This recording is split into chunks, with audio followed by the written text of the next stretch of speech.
नमस्कार दोस्तों, स्वागत है आपका पी एजुकेशन हब में और मैं आपका दोस्त आशा करता हूं आप सभी स्वस्थ होंगे। अभी एक न्यूज़ खबरों में चल रही थी, चीन द्वारा अरुणाचल के खिलाड़ियों को स्टेपल वीज़ा जारी किए जाने के बाद गेम्स से हटा भारत। तो हम लोग इसी न्यूज़ के आसपास बात करते हैं कि आपको जो एक शब्द मिला है स्टेपल वीज़ा, वह क्या है। उसे समझने से पहले हमें समझना होगा कि ये वीज़ा क्या कहलाता है। तो जब कोई एक व्यक्ति दूसरे देश में यात्रा करने की अनुमति प्राप्त करता है तो जो देश उसे अनुमति देता है वही वीज़ा कहलाता है। ये दरअसल इस तरह के प्रतिबंध जो एक देश से दूसरे देश में जाने के लिए जो प्रतिबंध स्थापित किए गए थे, वह प्रथम विश्व युद्ध के बाद ही वीज़ा की शुरुआत की गई थी, जिसमें हम यदि किसी दूसरे देश में जाना चाहते हैं तो सबसे पहले हम उस देश से परमिशन या अनुमति प्राप्त करते हैं और इसी को हम वीज़ा कहते हैं।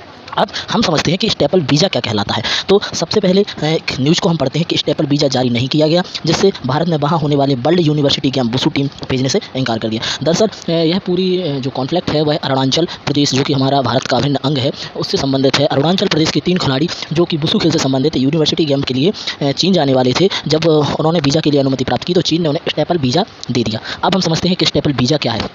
स्टेपल वीज़ा जैसे कि हमारा जो पासपोर्ट होता है उस पर स्टाम्प लगाया जाता है, लेकिन चीन अपना एक मुद्दा रखता है। वो कहता है कि अरुणाचल प्रदेश तिब्बत का भाग है, जो कि तिब्बत उसका अंग है।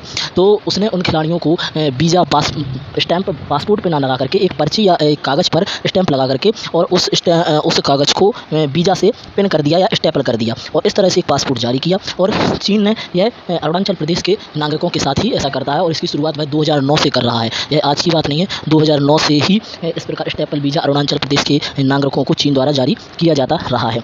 लेकिन अब भारत ने इस पर स्टैंड लिया है और भारत की सरकार ने उन खिलाड़ियों को चीन जाने से रोक दिया है और भारत उस गेम से बाहर हट गया है, जो कि अपनी तरह से पूरी तरह ठीक ही कदम उठाया गया है। दरअसल यह कदम बहुत लेट उठाया गया है, पहले ही हमें इस तरह के कदम को उठा लेना चाहिए था। लेकिन कहते हैं ना, देर आए दुरुस्त आए। तो चीन को इस पर जो जवाब दिया गया है भारत सरकार की तरफ से, वह काफ़ी उम्दा जवाब है, क्योंकि इसमें जो चीन है ना, वह अगर स्टेपल वीज़ा के तहत अरुणाचल प्रदेश के नागरिकों को वीज़ा देता है तो वह उनके पासपोर्ट पर कभी स्टाम्प ही नहीं लगाएगा, क्योंकि उनका पासपोर्ट क्योंकि वो ये मानेगा कि चीन तो अरुणाचल प्रदेश तो चीन का भाग है, तो हम अपने ही देश में घूमने के लिए क्यों अनुमति दें। तो वो उसने एक ऐसा रास्ता अपनाया कि जिसमें वह कागज़ पर एक स्टाम्प लगाकर उस कागज़ को ही पासपोर्ट पर क्या कर दे रहा है, पिन कर दे रहा है या उसे अटैच कर दे रहा है उस पर।